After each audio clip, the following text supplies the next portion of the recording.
Welcome all of you to my video. In this video we are going to see chapter 1 relations and functions exercise 1.5 seventh sum.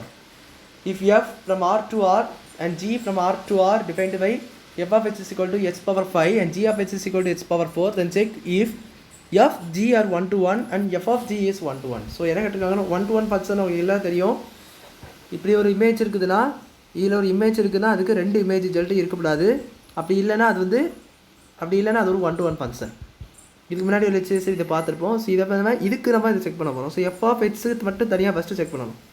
So இதுக்கு நம்ம எப்படி பண்ணோம்னா f of x of 1 is equal to f of x 2 இப்படி எடுத்து நம்ம பண்ணணும். X 2 நீங்கள் எடுக்கிறோம். இப்படி எடுத்தீங்கன்னா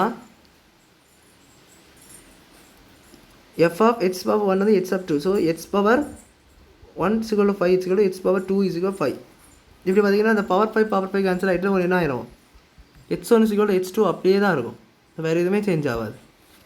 ஏன்னா பவர் 5 கேன்சல் ஆகிட்டுனா உங்களுக்கு வந்து 1 கேன்சல் ஆகிடுது. ஆட் நம்பர்ஸ்க்கு வந்து இப்படி தான் ஒரே இமேஜ் தான் வரும், டபுள் இமேஜ் சொல்லிட்டு எதுவுமே வராது.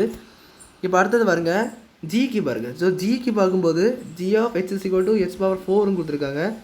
அதே போல் g of h power 1 is equal to g of h power 2ன்னு எடுத்திங்கன்னா h power 1 4 is equal to h 2 power 4 எடுத்திங்கன்னா இது கேன்சல் ஆகும். பட் இங்கே ஒரு ப்ளஸ் ஆர் மைனஸ் வந்துடும். ஸோ இதை ரூட் 4 இங்கே எடுத்து பார்த்தீங்கன்னா இங்கே 2 ரூட்டு போய்ட்டு இந்த மாதிரி தான் உங்களுக்கு வரும். இப்படி எடுத்திங்கன்னா இதுக்கு 2 ஆன்சர் இருக்கும். ஒன்று வந்து plus x2 then x1 is equal to minus x2. So இதுக்கு நீங்கள் ஒரு ஆரோ டயக்ராம் போட்டு பார்த்தீங்கன்னா இப்போ இங்கே 1 இருக்குதா அதுக்கு வந்து -1 1 சொல்லிட்டு 2 இமேஜ் ஆயிடும். அப்போ இது 1 to 1 கிடையாது. அப்போ திஸ் இஸ் நாட் 1. இது வந்து 1 to 1 தான். This is 1 to 1. அப்போ எடுத்த எஃப் ஆஃப் உள்ளது 1 to 1. பட் நம்ம எடுத்த ஜி ஆஃப் வந்து நாட் 1 to 1. ஸோ அதனால் this is not 1 to 1. This is not 1 to 1. So இது வந்து இந்த மாதிரி 2 இமேஜ் ஆகிறதுனால அது வந்து ஒரு 1 to 1 ஃபங்க்ஷன்லாம் சொல்ல முடியாது. இப்போ அடுத்தது பாருங்கள் எஃப் ஆஃப் ஜி கேட்டிருக்காங்க. ஸோ எஃப் ஆஃப் ஜியும் 1 to 1 கேட்டிருக்காங்க. ஸோ எஃப் ஆஃப் ஜிக்கு உங்களுக்கு ஃபார்முலா தெரியும், f of g of x. So g of x வந்து ஹெச் பவர் 4. ஸோ அதை தூக்கி நீங்கள் அதில் சப்ஸ்டியூட் பண்ணி h power 4 the whole power 5 ஆயிரும். ஸோ ஹெச் பவர் 20 ஆயிரும். ஸோ ஹெச் பவர் 20 நீங்கள் அப்படி பார்க்கும்போது அதே போல் எடுத்து பாருங்கள். So f of h power 1 is equal to f of h power 2 இந்த மாதிரி எடுத்து பார்த்தீங்கன்னா அது f of h power 1 f of g of h power 1 is equal to f of g of h power 2ன்னு எடுத்திங்கன்னா h power 1 20 is equal to h power 2 20ன்னு எடுத்திங்கன்னா 20 cancel ஆகும். பட் அது ஈவன் நம்பர். ஸோ இது மறுபடியும் இதிலே plus or minus வந்துடும்.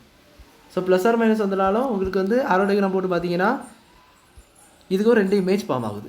ஸோ இதுக்கு 2 இமேஜ் ஃபார்ம் ஆகுதுனால இதுவும் இதை 1 to 1 கிடையவே கிடையாது. ஸோ உங்களுக்கு 1 to 1 ஃபங்க்ஷனோட டெஃபினிஷன் தெரிஞ்சாலே இதுக்கு வந்து 2 இமேஜ் இப்போ ஒரு கோடோமைன் ஒரு வந்து இமேஜ் இருக்குது, அதுக்கு 2 ப்ரீ இமேஜஸ் இருக்கவே கூடாது. அப்படி இல்லைன்னா தான் அது 1 to 1. அப்படி இருந்துச்சுன்னா அது 1 to 1 கிடையாது, அது ஒரு மெனி to 1 ஃபங்க்ஷன். ஸோ அவ்வளோதான் அந்த சம் புரிஞ்சிருக்கும்னு நினைக்கிறேன். என் வீடியோ பிடிச்சிருந்தா லைக் பண்ணுங்கள், ஷேர் பண்ணுங்கள், சப்ஸ்கிரைப் பண்ணுங்கள். டவுட்ஸ் தான் கமெண்ட்ஸ் சொல்லி கேளுங்க. தேங்க்யூ.